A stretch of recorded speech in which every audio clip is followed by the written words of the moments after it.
ઓમ સ્વામિનારાયણાય નમઃ. સ્વામિનારાયણ હરે સ્વામીએ વાત કરી છે, ભગવાનને સંભાળીને જે ક્રિયા કરે, ભગવાનને સંભાળીને જે ક્રિયા કરે છે તો પણ તે નથી કરતા ને તે અકર્તા છે. તે વિના તો બેઠો છે તો પણ કરતા છે. આ વાતમાં સ્વામી આપણને સમજાવે છે કે આપણે બધું કામ બહુ જ કરીએ છીએ, પણ એમને એમ જ બધું કામ કરતા હોય.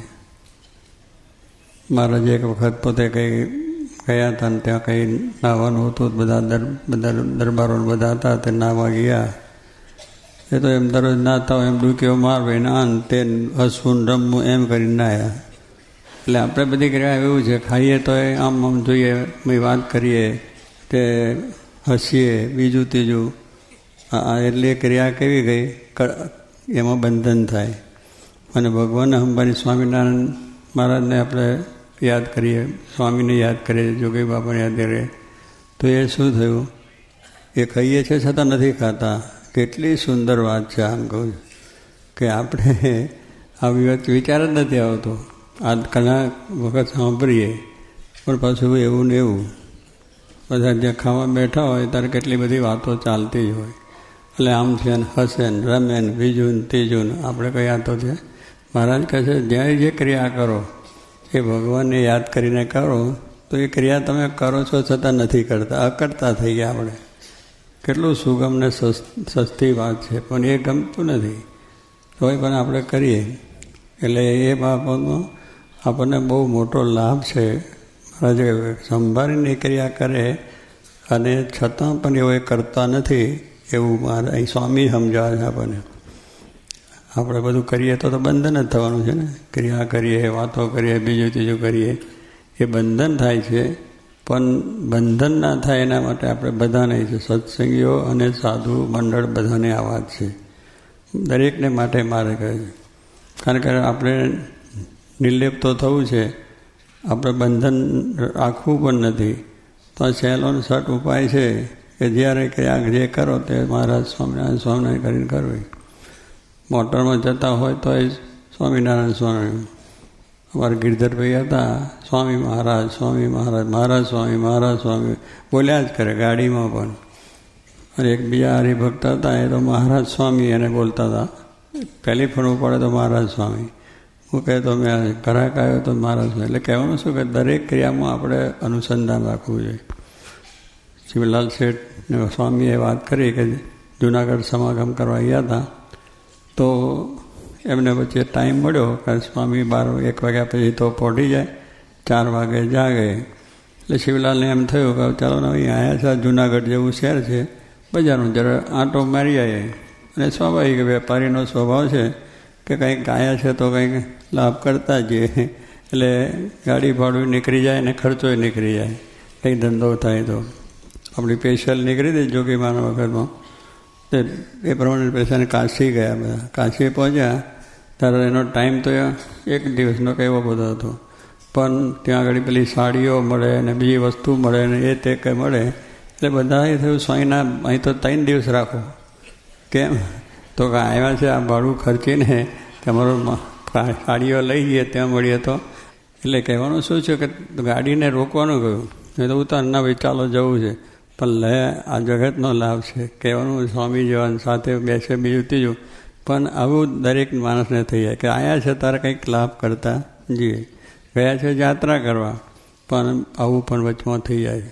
તો સ્વામી કહે છે આપણે પણ એ કરવાનું. તો શિવલાલને મહારાજ કહ્યું ક્યાં ગયા હતા, તો કે 4 વાગે સ્વામી તો ઠાકોરજીને આગળ ધ્યાન કરતા હતા. શિવલાલ આવીને બેઠા, સ્વામી ધ્યાનમાંથી જાય કે શિવલાલ ક્યાં ગયા હતા, તો કે બજારમાં. શું કે જરા આવ્યા છે તારા આંટો મારવા ગયો હતો, તો શું કર્યું કે સોનું બધી દુકાનો હતી એટલે જરા પૂછતો ભાવ અને પૂછ્યું 2-4 થયાને પૂછ્યું એટલે જરા ઓછો ભાવ હતો ત્યાં લઈ લીધું. પછી વળી આગળ થોડો જોવા ગયો તો ત્યાં જરા વધારે ભાવ હતો તો વેચી નાખ્યું. તો શું થયું કે 200 રૂપિયા મળ્યા તો રસોઈ લઈ આવ્યો. સ્વામી કે રસોઈ છે નહીં કે આ સોનું લીધું ને વેચ્યું એમાંથી પૈસા બધા એ રસોઈ થાય. સ્વામીને જો એ તો રાજી થાય કે ના થાય? આપણે તો રાજી જ થઈએ. બહુ સારું તમે કામ, કાલે એથી વધારે સેવા કરજો. ઠાકોરજીની સેવા સંતોને જ રસોઈ જ કરે તો કેવું સારું કે નહીં? આપણી દ્રષ્ટિ એ છે કે એમાં ભગવાનને સંતની દ્રષ્ટિ કેટલી એ છે કે આપણા જીવમાંથી આ જીની વસ્તુ પણ કાઢવી છે, કે આવી વસ્તુની અંદર પણ બીજે દ્રષ્ટિ વિચાર ન જવો જોઈએ. એવી વાત કરે સ્વામી કે તમને આ વિચાર આવ્યો સોનું લઈને વેચીને રસોઈ લાવવાનો, પણ 100 મણ ઢૂંઢસો વેચીને વેપાર કરવાનું મન થયું? ઢૂંઢસો તો સમજતા છે બધા, બાજરીના ડૂંડા હોય એમાંથી દાણા કાઢી લે અને બીજું જે ઢૂંસા જેવું એને ઢૂંસા કહે. જેમ ડાંગરને ફોતરા કાઢી નાખે એવું, એ ફોતરા પછી કંઈ માલ નહીં, એમાં કંઈ એનો પૈસો પણ આવે ને નકર પડી રહે. એમ કહેવાનું શું? એમ સ્વામી કંઈ ઢૂંસાનો વેપાર કરવાનો થાય 100 કરોડ મન લેવાનું પાછા થોડા, તો કેટલા પૈસા આવે? એનો કંઈ ના આવે, પૈસો બારી નાખવાનું છે. તો એવો વિચાર તમને આવે ખરો? શું લાગે? ના મહારાજ એ તો આવે નહીં, એમાં માથે મહેનત પડે, હોમન ભેગું કરવું એમાં તો કેટલી મહેનત થઈ જાય. તો સ્વામી કહે છે આ સાધુ અને આ ભગવાનના દર્શન મૂકીને બીજે જવાનું જે મન થયું છે એ ઢૂંઢવા જેવું છે. હવે એમની દ્રષ્ટિમાં શું છે કે આ લોકની મહત્તા નથી, એમને આપણને ભગવાનનો સંબંધ અખંડ રહે, ભગવાનનું મનન આપણને અખંડ રહે એ કરાવવું. આપણી વૃત્તિઓ જુદી જુદી જાય. એટલે સ્વામી કહે અખંડ જો કરો તો તમે અકર્તા છો, ભગવાનને સંભાળીને કરો તો અકર્તા છે, બીજું કંઈ નહીં. દેહને માટે, દેહના સંબંધ બીજા ત્રીજા માટે કરશો તો બંધન થવાનું છે. આપણે બંધનમાંથી છૂટવું છે તો આવી વાતો આપણે યાદ રાખવાની છે. આપણે આ બંધનમાંથી છોડવા માટેની જ વાત છે. અને બહુ સહેલો ઉપાય છે કે ભગવાનને સંભાળીને સ્વામિનારાયણ સ્વામિનારાયણ સ્વામિનારાયણ ભજન કરતાં કરતાં નાહવું તો એ, ખાવું તો એ, હોવું તો એ, એટલે એમને બધું કર્યા કરીએ તો થઈ જાય. પણ આ સ્વામી કંઈ નથી થતું એટલે બંધન થાય છે. એટલે બંધનમાંથી આ થવું હોય તો આ સ્વામીએ આપણને એક સુંદર ઉપાય બતાવ્યો છે, એ પ્રમાણે કરીએ તો કોઈ વાંધો ના રહે. એટલે ભગવાનને સંભાળીને જે ક્રિયા કરીએ, જે એટલે શું? નાહવાની, ધોવાની, ખાવાની, પીવાની, ખેતરમાં જાઓ ત્યાં ખેતી કરતા હોય, વેપાર કરતા હોય, દુકાનમાં પણ કોઈ આવ્યો તો એને વાત કરવાની, સત્સંગની વાત કરવાની, ભગવાનની વાત કરવાની. વેપારી થાય ને બે થાય. પેલો ગ્રાહક છે લઈએ પણ બે થાય. પેલા મગનભાઈ આપણે હતા આફ્રિકાના સ્ટેશન માસ્ટર હતા, તે ત્યાં કોઈ વેપારીઓને પેલા વેગન જોતા હોય ને એટલે આવે કે અમારે વેગન ક્યારે જોવે છે? તો કહે છે આજે જોવે તો મારી 2 કલાક વાત સાંભળો, નહીં તો પછી અઠવાડિયે આવજો. પેલા અઠવાડિયે પોવાય ને એટલે કહેવાનું છે કે એના જીવમાં ભગવાન જ્યારથી સત્સંગ થયો, ત્યારથી કથા વાર્તા કરતા જ્યાં બેઠા હોય જ્યાં વાત મળે ત્યાં બધી વાત ચાલતી હતી. ત્યારે બીજો વિચાર જ ના આવે, બીજો સંકલ્પ જ ના આવે. જોગી મહારાજ છે એ ગાડીમાં જાય, મોટરમાં જાય, પ્લેનમાં જાય, અમથા બેઠા હોય, ગમે ત્યાં બેઠા હોય, પણ વાત સ્વામિનારાયણ વાત કરે, કીર્તન સંભળાવે, કાં બીજા આમ તેમ એકબીજાને ગોષ્ઠી કરાવે, પણ નવરા ના રહે. એટલે ભગવાનની સંભાળીને જ બધી ક્રિયા કરે. એમની બધી નિર્ગુણ હતી. એ નાતા, ધોતા, ખાતા, પીતા, બેસતા, ઉઠતા, બોલતા, ચાલતા બધું નિર્ગુણ હતું, એમનું દિવ્ય હતું. એમ આપણે એ શીખવાડે છે કે ભાઈ આ તમે કરો. આપણે બધા કામમાં ચડી જઈએ, બીજા એમાં ભૂલી જઈએ, બધું થઈ જાય છે. એ ન થાય એને માટે સ્વામી આપણે સમજાવે છે કે ભગવાનની ક્રિયા કરે તો પણ તે નથી કરતા ને તે તો અકર્તા છે.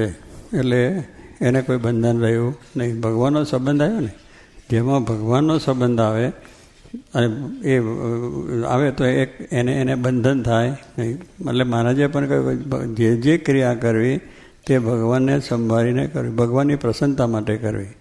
કે આપણે જે ક્રિયા કરવી છે ભગવાન પ્રસન્ન થાય. એટલે ભગવાનની પ્રસન્નતા શું છે કે આપણે કલ્યાણ કરવું છે. એમાં એ રીતે આપણું એ જે ક્રિયા, ખેતી છે, વાડી છે, વેપાર છે, ધંધો છે, બધું જ છે. પણ એની અંદર કરવું કે આમાંથી જે થાય ભગવાનને રાજી કરવા છે, ભગવાનની પ્રસન્નતા થાય એવી રીતે કરવું છે, તો એ નિર્ગુણ થઈ જાય. ને તે વિના તો બેઠો છે તો પણ કરતા છે. આમ તો બેહી રહે ને તોય પછી એ કરતા, કારણ કે એના પછી બીજા વિચાર આયા કરતા હોય. સામે મૂર્તિ સામે બેઠો હોય ને બીજા વિચાર કરે, આ કથામાં બેઠા હોય ને બીજા વિચાર ચાલતા હોય કે બરાબર શું છે, કેમ છે, શું ચાલે છે. અહીં બેઠા બેઠા અત્યારે તો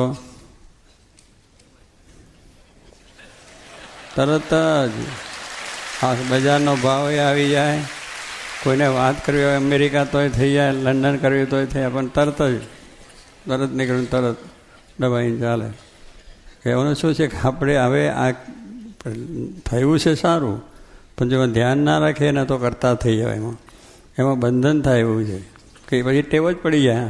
કારણ કે કથામાં બેઠા હોય તો આમ તો ઘરે કરવાનું એ તો બરાબર છે, પણ ટેવ પડી છે એટલે અહીંયા થાય. દર્શન કરતા હોય ને તો એ થઈ જાય. એટલે આવી બધી વસ્તુઓ આપણને થાય છે. પણ એ ભગવાન સંબંધી વાત હોય તો વાંધો નથી થોડમાં, પણ બીજી ત્રીજી વાતો હોય તો એ બંધન થાય ને. કદાચ કોઈને સત્સંગની વાત હોય, કોઈને બીજા એ હોય ને સત્સંગ સંબંધી ભગવાન સંબંધી વાત હોય તો એ તો પણ આ તો આપણે બીજું ટેવ પડી છે તો અમથા કરે, કેમ છે, શું છે, ક્યાં બેઠા છે, ક્યાં હોતા છે, શું ખાવ છો, તારે બધું હું પૂછવાની જરૂર છે. એ જે કરતો હશે કરશે, પણ આપણને એવી ટેવ પડી જાય. એટલે સ્વામી કહે છે ભગવાનની સંબંધી જ ક્રિયા થાય, વાત થાય એમ કરવી છે. તે વિના આપણે જો થઈએ તો એ કરતા એટલે એને બંધન થાય છે, એ ન કરવું.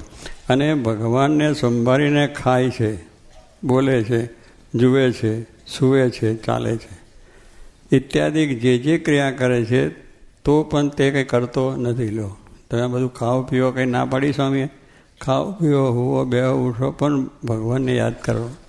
આ તો ભગવાનને જો કંઈ માને ને, મહારાજ જમો, મહારાજ સ્નાન કરે તો મહારાજ નાવો, સ્નાન કરો.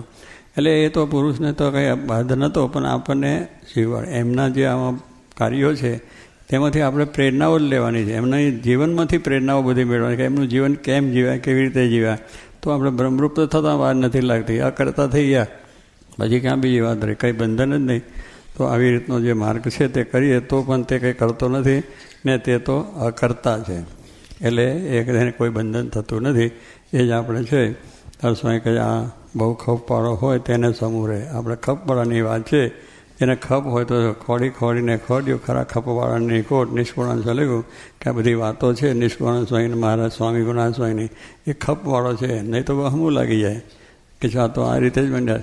પણ ખપવાળો છે એને ગમે તે વાત તો એ સમૂહ લે, સારું લે અને સારું રહે. એટલે શું કે સમૂહ રહે. નીકળતો બહુ પ્રકારના શબ્દ આવે તો મૂળવો જાય. પછી બધા શબ્દો સાંભળ્યા કરીએ, બીજા ત્રીજા નાટકને, સિનેમાના, બીજા ત્રીજા વ્યવહારના, સંસારના, એ અનેક શબ્દો સાંભળીએ તો પછી આપણું મન એમય થઈ જાય.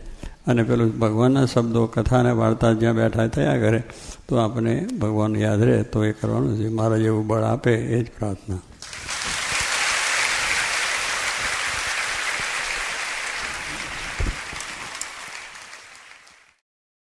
સ્વામિનારાયણ હરે વચનામૃત ગઢડા મધ્ય પ્રકરણનું 13મું તેજનું. સ્વામિનારાયણ હરે સંવત 1878ના શ્રાવણવદી અમાવાસ્યાને દિવસ સ્વામી શ્રી સહજાનજી મહારાજ શ્રી ગઢડા મધ્યે દાદા ખાચરના દરબારમાં શ્રી વાસુદેવ નારાયણના મંદિરની ઓસરીએ ચાકડા ઉપર વિરાજમાન હતા ને ધોળો ખેસ પહેર્યો હતો તથા ધોળી ચાદર ઓઢી હતી ને મસ્તક ઉપર શ્વેત પાક બાંધી હતી અને પોતાના મુખારવિંદની આગળ મુનિ તથા દેશ દેશના હરિભક્તની સભા ભરાઈને બેઠી હતી.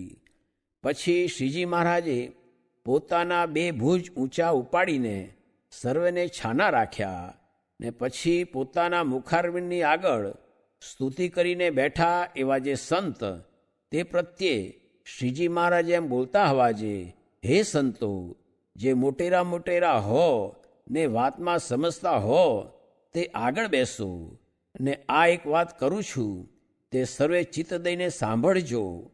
અને આ જે મારે વાત કરવી છે તે કાંઈ દંભે કરીને નથી કરવી તથા માને કરીને નથી કરવી તથા પોતાની મોટપ વધારવા સારું નથી કરવી. એ તો એમ જાણીએ છીએ જે આ સર્વે સંત તથા હરિભક્ત છે તેમાંથી એ વાત કોઈને સમજાઈ જાય તો તેના જીવનું અતિ રૂડું થાય તે સારું કરીએ છીએ. અને આ જે વાત છે તે મારી દીઠેલ છે ને મારા અનુભવે કરીને પણ મેં સિદ્ધ કરી છે અને સર્વશાસ્ત્રમાં પણ મળતી આવે છે. અને તે એ વાત સભામાં કર્યા જેવી નથી તો પણ સભામાં કરીએ છીએ. જે મારે સહજ સ્વભાવે એમ વર્તે છે, જે આ સંસારને વિશે જે અતિ રૂડો શબ્દ તથા અતિ રૂડો સ્પર્શ તથા અતિ રૂડો ગંધ તથા અતિ રૂડો રસ તથા અતિ રૂડું રૂપ એ જે પંચવિષય તેમાં હું મારા મનને બાંધવાને ઈચ્છું તો પણ નથી બંધાતું ને એમાં અતિશય ઉદાસ રહે છે. અને એ જે સારા પંચવિષય તથા નરસા પંચવિષય તે બે સમવર્તે છે. અને રાજા તથા રંક તે પણ સમવર્તે છે. અને ત્રિલોકીનું રાજ્ય કરવું તથા ઠીકરું લઈને માગી ખાવું તે પણ સમવર્તે છે. અને હાથીને હોદ્દે બેસવું તથા પગપાળા ચાલવું તે પણ સમવર્તે છે. અને કોઈક ચંદન તથા પુષ્પ તથા સારા વસ્ત્ર તથા ઘરેણાં ચઢાવે તથા ધૂળ નાખે તે બે પણ સમવર્તે છે. અને કોઈક માન આપે તથા કોઈક અપમાન કરે તે બે પણ સમવર્તે છે. તથા સોનું, રૂપું, હીરો તથા કચરો તે બે સમવર્તે છે. અને આ હરિભક્ત બહુ મોટો છે ને આ હરિભક્ત નાનો છે એમ પણ નથી જણાતું. બધાય હરિભક્ત સરખા જણાય છે. અને મારા અંતઃકરણને વિશે અતિ તીવ્ર વૈરાગ્ય વર્તે છે તેનો પણ ભાર નથી જણાતો. જેમ કોઈકે માથે પાણો ઉપાડ્યો હોય તથા રૂપિયા અને સોના મોહરની વાંસળી કેળે બાંધી હોય તેનો ભાર જણાય છે તેમ ભાર નથી જણાતો.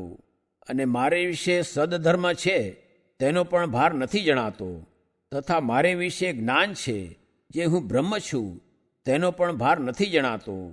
અને આજે હું ઉપર થકી કોઈક પદાર્થને વખાણું છું અને કોઈક પદાર્થને કુવખાણું છું તે તો જાણી જાણીને કરું છું.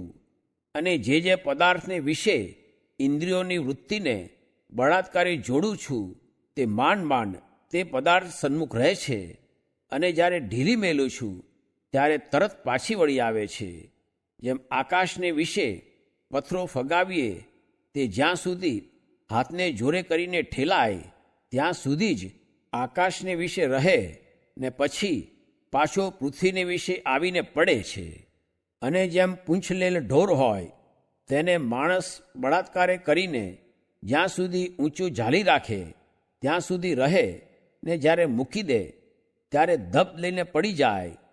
અને જેમ કોઈ પુરુષ સૂજે એટલો બળિયો હોય ને દાંતે આખી સોકપારી ભાગી નાખતો હોય અને તે પુરુષને 10-20 કાગદી લીંબુ ચૂસાવ્યા હોય પછી તે શેકેલા ચણા પણ માંડ ચાવે તેમ વિશેષ સન્મુખ બળાત્કારે વૃત્તિને જોડીએ છીએ તો માંડ જોડાય છે. તે આજે એમ મને વર્તે છે તેનું શું કારણ છે? તો મારી ઇન્દ્રિયોની જે વૃત્તિ છે તે પાછી વળીને સદા હૃદયને વિશે જે આકાશ છે તેને વિશે વર્તે છે. અને તે હૃદય આકાશને વિશે અતિશય તેજ દેખાય છે.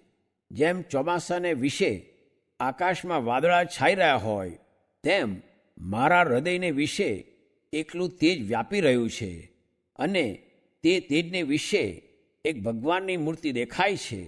તે અતિ પ્રકાશમય છે અને તે મૂર્તિ ઘનશ્યામ છે તો પણ અતિશય તેજે કરીને શ્યામ નથી જણાતી, અતિશય શ્વેત જણાય છે.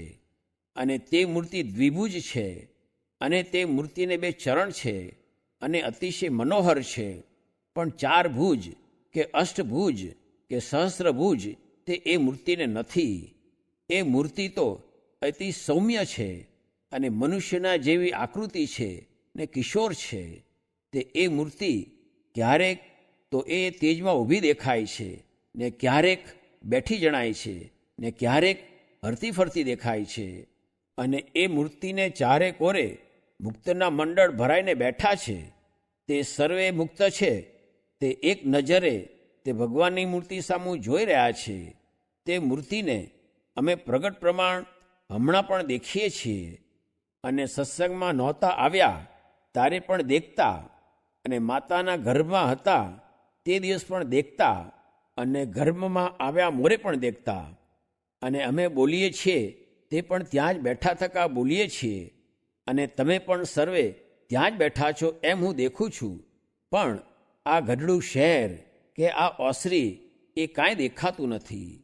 અને જ્યારે એ સ્વરૂપ જેને જાણ્યામાં આવે તેને જેમ અમને કોઈ વિષય સંબંધી સુખમાં આસક્તિ નથી તેમ તે પુરુષને પણ ક્યાંય આસક્તિ રહે જ નહીં. અને તે સ્વરૂપને તો તમે પણ દેખો છો પણ તમારા સમજામાં પરિપૂર્ણ આવતું નથી. અને જ્યારે એ વાર્તા સમજામાં આવશે ત્યારે પંચ વિષય કે કામ ક્રોધાદિક સ્વભાવ તે જીત્યામાં પ્રયાસ થશે નહીં, સહેજે જીતાઈ જશે. અને એ જે એકરસ તેજ છે તેને આત્મા કહીએ તથા બ્રહ્મ કહીએ ને અક્ષરધામ કહીએ. અને એ પ્રકાશને વિશે જે ભગવાનની મૂર્તિ છે તેને આત્માનું તત્વ કહીએ તથા પરબ્રહ્મ કહીએ તથા પુરુષોત્તમ કહીએ. તે જ ભગવાન રામકૃષ્ણાદિક રૂપે કરીને પોતાની ઈચ્છાએ જીવોના કલ્યાણને અર્થે યુગ યુગને વિશે પ્રગટ થાય છે. તે ભગવાન આ લોકને વિશે મનુષ્ય જેવા જણાય છે તો પણ મનુષ્ય જેવા નથી ને અક્ષરધામના પતિ છે. તે શ્રી કૃષ્ણ ભગવાને ગીતામાં કહ્યું છે જે ન તદ ભાસયત સૂર્યો ન શશાંકો ન પાવક યદગત્વા ન નિવર્તન્તે તદ્ધામ પરમમ મમ. માટે શ્રી કૃષ્ણ ભગવાન મનુષ્ય જેવા જણાતા હતા તો પણ અક્ષરાતીત કૈવલ્ય મૂર્તિ જ છે. અને ભગવાન જે મનુષ્ય દેહ ધરે છે તે ભગવાનની મૂર્તિનું જે ધ્યાન કરે ત્યારે એ ધ્યાનના કરનારાને એ મૂર્તિ તેજોમય એવી અક્ષરધામને વિશે કૈવલ્ય સ્વરૂપે ભાસે છે. અને ધ્યાનના કરનારાનો જે જીવ તે માયાને તરે છે અને પરમપદને પામે છે. માટે ભગવાન તો મનુષ્ય દેહ ધારણ કરે છે તો પણ કૈવલ્ય રૂપે જ છે. અને તે ભગવાન જે જગ્યામાં વિરાજતા હોય તે જગ્યા પણ નિર્ગુણ છે. અને તે ભગવાનના વસ્ત્ર, અલંકાર તથા વાહન તથા પરિચર્યાના કરનારા સેવક તથા ખાનપાનાદિક જે પદાર્થ ભગવાનના સંબંધને પામે છે તે સર્વે નિર્ગુણ છે. એવી રીતે જેને ભગવાનનું સ્વરૂપ જાણ્યું તેને અમારી પેઠે જ પંચ વિષયમાં ક્યાંય પ્રીતિ રહેતી નથી અને તે સ્વતંત્ર થાય છે. અને એ અક્ષરાતી જે પુરુષોત્તમ ભગવાન છે તે જ સર્વે અવતારનું કારણ છે. અને સર્વ અવતાર પુરુષોત્તમમાંથી પ્રગટ થાય છે અને પાછા પુરુષોત્તમને વિશે લીન થાય છે. તે જ્યારે ભગવાન મૂર્તિ ધરીને પાછા અંતર્ધાન થાય છે ત્યારે તે જે ભગવાનની મૂર્તિ તે ક્યારેક તો મનુષ્યની પેઠે આ પૃથ્વીને વિશે પડી રહે છે. તે જેમ શ્રી કૃષ્ણની મૂર્તિને ખોળામાં લઈને રૂકમણીજી બળીમુઆ તથા ઋષભદેવનો દેહ હતો તે દાવાનળને વિશે બળી ગયો એમ પણ થાય. અને ક્યારેક તો હાડમાં સહિત દિવ્ય ભાવ પામીને કાંઈ રહે નહીં, અંતર્ધાન થઈ જાય. અને જ્યારે પ્રગટ થાય ત્યારે પણ ક્યારેક તો સ્ત્રી થકી જન્મ ધરે ને ક્યારેક તો પોતાની ઈચ્છામાં આવે ત્યાં થકી પ્રગટ થઈ આવે છે. એમ એ ભગવાનના જન્મ ને દેહ મૂક્યાની રીતિ તો અલૌકિક છે. અને જ્યારે એવું ભગવાનનું સ્વરૂપ છે તેને દ્રઢ કરીને સમજશો ત્યારે તમને કોઈ પ્રકારનું વિઘ્ન કલ્યાણના માર્ગને વિશે નહીં થાય. ને એ ભગવાનના સ્વરૂપની દ્રઢતા વિના તો ગમે તેટલો ત્યાગ રાખો ને ગમે તેટલા ઉપવાસ કરો પણ કોઈ રીતે ખામી ભાંગશે નહીં. અને તમે એમ કહેશો જે અમને તો એ સ્વરૂપની તમે જેમ કહો છો તેમ દ્રઢતા છે તો પણ પ્રાણ ઇન્દ્રિયો કેમ લીન નથી થતા? તો એ તો પરમેશ્વરની ઈચ્છાએ એમ રહ્યું છે એમ સમજવું, પણ તેને કાંઈ કરવું રહ્યું નથી. એ તો કૃતાર્થ છે અને એ તો સર્વ સાધનના અંતને પામ્યો છે. અને જો ભગવાનના સ્વરૂપની આવી રીતે દ્રઢતા હોય ને કદાચિત જો નિર્માન, નિર્લોભ, નિષ્કામ, નિસ્વાદ અને નિસ્નેહ એમાં કાંઈક થોડી ઘણી કાચપ રહી જાય તો તેની કાંઈ ચિંતા નથી. પણ ભગવાનના સ્વરૂપમાં જો કોઈ રીતની સમજામાં કસર રહી તો કોઈ રીતે વાંધો ભાગશે નહીં. માટે દેહ છતે જે પ્રકારે આવું રહસ્ય સમજાય તેવો ઉપાય કરવો. અને આ વાર્તા યથાર્થ સમજાણી હોય ને કોઈક પ્રારબ્ધ કર્મને વશ થઈને જો કોઈક નીચ ઉચ્ચ દેહની પ્રાપ્તિ થાય તો પણ વૃત્રાસુરની પેઠે જ્ઞાન જાય નહીં. તથા જેમ ભરતજીને મૃગનો દેહ આવ્યો તો પણ પૂર્વજન્મનું જ્ઞાન ટળ્યું નહીં, એવું આ જ્ઞાનનું અતિશય મહાત્મ્ય છે. અને નારદ સનકાદિક ને બ્રહ્માદિક દેવ તેમની સભામાં પણ નિરંતર આ જ વાર્તા થાય છે. અને આવી ભગવત સ્વરૂપ સંબંધી જે વાર્તા તે તો શાસ્ત્રમાંથી પણ પોતાની મેળે સમજાય નહીં. અને સદગ્રંથોમાં આવી વાર્તા તો હોય, પણ જ્યારે સત્પુરુષ પ્રગટ થાય છે ત્યારે તેમના મુખ થકી જ વાત સમજવામાં આવે છે. પણ પોતાના બુદ્ધિ બળે કરીને સદગ્રંથોમાંથી પણ સમજાતી નથી. અને જેને આવી રીતે યથાર્થ ભગવાનનું સ્વરૂપ સમજવામાં આવ્યું છે તેને જો ભૂત, ભવિષ્ય ને વર્તમાન એ ત્રણ કાળને વિશે દ્રષ્ટિ પહોંચતી હોય તો પણ તેને એ વાતનો કાંઈ ગર્વ હોય નહીં. અને કોઈકને વર કે શાપ દે નહીં. અને કોઈ ઠેકાણે વર કે શાપ દે પણ ખરા. અને કોઈ ઠેકાણે નિર્ભય રહે ને કોઈ ઠેકાણે બીવે પણ ખરા. પણ તેણે કરીને પોતે કાંઈ હર્ષશોક મનમાં લાવે નહીં. અને જેને ભગવાનનો આ કયો એવી રીતે દ્રઢ આશ્રય હોય તે જાણીને તો ભૂંડું કર્મ કરે જ નહીં. પણ કદાચિત ભૂંડા દેશકાળાદિકને યોગ્ય કરીને જો કાંઈક અવળું કર્મ થઈ જાય તો પણ તે દ્રઢ આશ્રયવાળો કલ્યાણના માર્ગ થકી પડી જાય નહીં. માટે એ જે ભગવાનનો દ્રઢ આશ્રય છે એવો નિર્વિઘ્ન માર્ગ કોઈ નથી. અને એ વાત જેને સમજાણી હોય તેનો તો અતિ મોટો આશય હોય. જુઓ ને, અમારે પરમહંસ તથા સત્સંગી સમસ્ત પાસેથી કોઈ સ્વાર્થ સાધવો નથી, તો પણ કોઈને બોલાવીએ છીએ, કોઈકને વઢીએ છીએ, કોઈકને કાઢી મૂકીએ છીએ. તેનું એ જ પ્રયોજન છે. જે કોઈ રીતે આ વાત સમજાય તો બહુ સારું થાય. માટે આ વાર્તા છે તે સર્વે દ્રઢ કરીને રાખજો. અને જે તેજને વિશે મૂર્તિ છે તે જ આ પ્રત્યક્ષ મહારાજ છે એમ જાણજો. અને જો એમ ન જણાય તો એટલું તો જરૂર જાણજો, જે અક્ષરરૂપ જે તેજ તેને વિશે જે મૂર્તિ છે તેને મહારાજ દેખે છે એમ જાણશો તો પણ તમારે મારે વિશે હેત રહેશે. તેણે કરીને તમારું પરમ કલ્યાણ થશે. અને આ વાતને નિત્ય નવીને નવી રાખજો, પણ ગાફલપણે કરીને વિસારી દેશોમાં. આજ છે તેવી જ કાલ નવી રાખજો. અને તેવી જ દેહનો અંત થાય ત્યાં સુધી પણ દિન દિન પ્રત્યે નવીને નવી રાખજો. અને જે ભગવાનની વાત કરો તે વાતને વિશે આ વાતનું બીજ લાવજો એમ અમારી આજ્ઞા છે. અને આ વાર્તા તો એવી જીવનદાર છે જે દેહ રહે ત્યાં સુધી પણ નિત્ય પ્રત્યે કરવી. અને દેહ મૂકીને ભાગવતી તન્વે કરીને પણ આ જ વાર્તા કરવી છે. અને આજે અમે તમને વાત કહી તે સર્વે શાસ્ત્રનો સિદ્ધાંત છે અને અનુભવમાં પણ એમ જ દ્રઢ છે. અને અમે પ્રત્યક્ષ નજરે જોઈને તમને આ વાત કહી છે. અને જો પ્રત્યક્ષ જોઈને ન કહી હોય તો અમને સર્વ પરમહંસના સમ છે. એવી રીતે શ્રીજી મહારાજે પોતાના ભક્તજનની શિક્ષાને અર્થે પરોક્ષપણે પોતાના પુરુષોત્તમપણાની વાર્તા કરી. તેને સાંભળીને સર્વે સાધુ તથા હરિભક્ત તે એમ જ માનતા હવાજે જે તેજને વિશે મૂર્તિ કહી તે જ આ શ્રીજી મહારાજ પ્રત્યક્ષ પ્રમાણ છે. ઇતિ વચનામૃતમ. એવી રીતે ગરડા મધ્ય પ્રકરણનું 13મું વચનામૃત જે તે થયું.